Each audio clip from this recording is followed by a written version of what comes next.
عبداللہ بن مسعود رضی اللہ تعالیٰ عنہ بیان کرتے ہیں کہ ایک رات میں میں نے رسول اللہ صلی اللہ علیہ وسلم کے ساتھ نماز پڑھی۔ آپ صلی اللہ علیہ وسلم نماز بہت لمبی کر دی، حتیٰ کہ میں نے ایک ناپسندیدہ بات کا ارادہ کر لیا۔ آپ سے دریافت کیا گیا کہ آپ نے کیا ارادہ کیا تھا؟ تو آپ نے فرمایا میں نے آپ صلی اللہ علیہ وسلم کی اقتداء چھوڑ کر بیٹھ جانے کا ارادہ کر لیا تھا۔ تو دیکھیں نبی پاک صلی اللہ علیہ وآلہ وسلم جو ہے نا وہ تو کئی دفعہ پوری سورۃ بقرہ پڑھ لیتے تھے اور کئی دفعہ اس کے ساتھ سورۃ نساء کو بھی ملا لیتے تھے۔ تو یہ ان کے لیے تو کوئی وہ ان کو تو قرآن پاک پورا اللہ تعالیٰ نے حفظ کرا دیا تھا۔ تو آپ جو ہم لوگ ہیں، ہم اپنی اس طاقت کے مطابق اتنی تلاوت کریں جتنی ہم صحیح طریقے سے دوسروں کو بھی تاکہ تکلیف نہ ہو اور اپنا دینی فریضہ بھی ہمارا پورا ہو جائے۔ باجماعت قیام اللیل، قیام اللیل میں بھی کبھی کبھی جماعت کرنا بھی جائز ہے، اس لیے کہ نبی پاک صلی اللہ علیہ وسلم نے تہجد جماعت سے اور اکیلے دونوں طرح پڑھی ہے، جماعت کے ساتھ بھی اور جماعت کے بغیر بھی۔ البتہ آپ صلی اللہ علیہ وسلم نفل نماز اکثر اکیلے ہی پڑھتے تھے۔ ایک دفعہ آپ صلی اللہ علیہ وسلم نے حضرت حذیفہ رضی اللہ تعالیٰ کو جماعت کروائی تھی۔ ایک دفعہ حضرت ابن عباس رضی اللہ تعالیٰ عنہ کو، ایک دفعہ حضرت انس ان کی والدہ اور یتیم کو۔ تو اس میں یہ ہے کہ دونوں صورتوں میں اکیلے بھی پڑھی ہے اور جماعت کے ساتھ بھی انہوں نے ادا کی ہے۔ تو تہجد کا اختتام، نماز تہجد کا اختتام نماز وتر پر ہونا چاہیے، جیسا کہ حضرت عبداللہ بن عمر رضی اللہ کی حدیث میں ہے کہ نبی صلی اللہ علیہ وسلم نے فرمایا تم اپنی رات کی آخری نماز وتر کو بناؤ۔ نیند اور قیام اللیل سے ثواب کی نیت، رات کو سونے اور قیام کرنے دونوں حالتوں میں ثواب کی نیت کرنی چاہیے تاکہ نیند اور بیداری دونوں حالتوں کا ثواب ملے۔ تو یہ بھی پہلے بھی بیان کیا اور اب بھی جو ہے نا اللہ تعالیٰ نے ہمارے لیے جو ہے نا بہت رعایتیں رکھ دی ہیں۔ رکوع اور سجدے کی کثرت کے ساتھ لمبا قیام، اس میں بھی یہ ہے کہ آپ اپنی اگر بوڑھا بندہ ہے تو وہ تو لمبا قیام نہیں کر سکتا، مختصر ہوتا ہے، لیکن جو صحت مند ہے تو وہ اپنے اس کے مطابق جو ہے نا عبادت کر سکتا ہے۔ رکوع میں اپنے رب کی عظمت بیان کرو اور سجدوں میں پوری کوشش سے خوب گڑ گڑا کر دعا مانگا کرو تو زیادہ امید ہے کہ تمہاری دعائیں قبول ہو جائیں گی، کیونکہ اس ایک رات میں ایک گھڑی ہوتی ہے جس میں اللہ تعالیٰ جو ہے نا یہ جو ہمارے تہجد پڑھنے والے بہن بھائی ہیں ان کی دعاؤں کو اللہ تعالیٰ قبول فرماتا ہے۔ تو اللہ تعالیٰ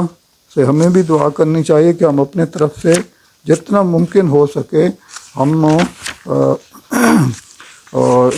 تہجد کی نماز کے لیے اٹھا کریں، اپنے گھر والوں کو بھی جگائیں تاکہ وہ بھی اس سے فائدہ اٹھا سکیں۔ اب میں جو ہے نا نماز تراویح کے بارے میں بتاتا ہوں۔ نماز تراویح ترویہ تو کی جمع ہے، اس کا مطلب ہے کہ آرام کرنا۔ تراویح اصل میں ہر نشست کو کہتے ہیں، لیکن اصطلاحاً رمضان المبارک کی راتوں میں 4 رکعات قیام کرنے کے بعد آرام کے لیے بیٹھنے کو تراویح کہتے ہیں۔ اس میں یہ ہے کہ 2 رکعات جو ہے نا امام صاحب جب پڑھاتے ہیں 2، اس کے بعد پھر 2 پڑھاتے ہیں تو 4 ہو جاتی ہیں۔ اس کے بعد تھوڑا سا جو ہے نا وہ آرام چند منٹ کے لیے جو ہے نا امام صاحبان جو ہے نا وہ بیچ میں وقفہ دیتے ہیں اور تھوڑی دیر آرام کر کے پھر جو ہے نا تراویح پڑھنا شروع کر دیتے ہیں۔ چونکہ نبی پاک صلی اللہ علیہ وآلہ وسلم اور صحابہ کرام رضی اللہ تعالیٰ عنہ 4 رکعات کے بعد آرام کرتے تھے، اس لیے قیام اللیل کو تراویح کہا جاتا ہے۔ تو اس میں یہ ہے کہ ہم تو پیارے نبی حضرت محمد صلی اللہ علیہ وسلم کے طریقے پہ وہی چیز جو ہے نا پڑھتے ہیں۔ تراویح یہ رمضان کی راتوں کے پہلے پہر میں پڑھی جانے والی نماز ہے، یعنی عشاء کی نماز کے بعد۔ اس کے لیے یہ بیان کیا کہ رمضان کے مہینے میں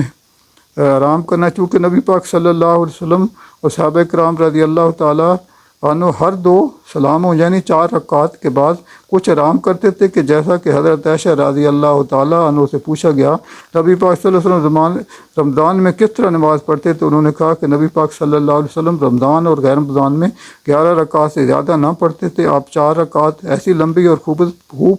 خوبصورت پڑھتے تھے کہ ان کی خوبیت طوالت کے بارے میں بس کچھ ہو نہ پوچھو، پھر 4 رکعات ایسی پڑھتے تھے کہ جن کے حسن و لمبائی کے بارے میں کچھ نہ پوچھو، پھر آپ 3 وتر پڑھتے تھے۔ تو اس میں یہ ہے کہ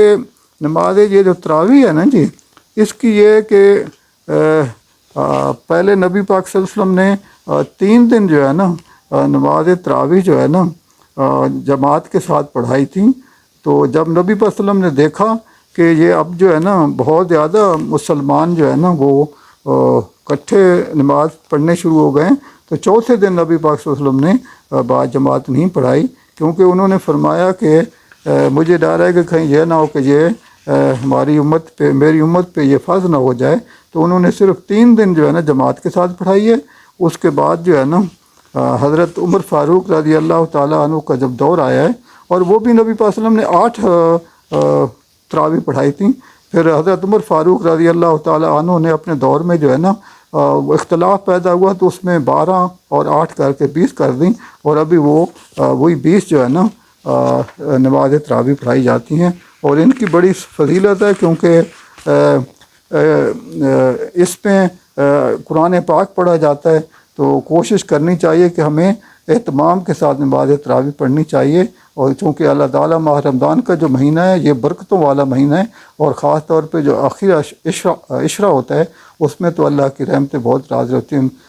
ہم سب کو کوشش کرنی چاہیے کہ اللہ تعالیٰ ہمیں زیادہ سے زیادہ عبادت کرنے کی توفیق عطا فرمائے۔ جزاک اللہ خیر کثیر والآخرۃ والدنیا۔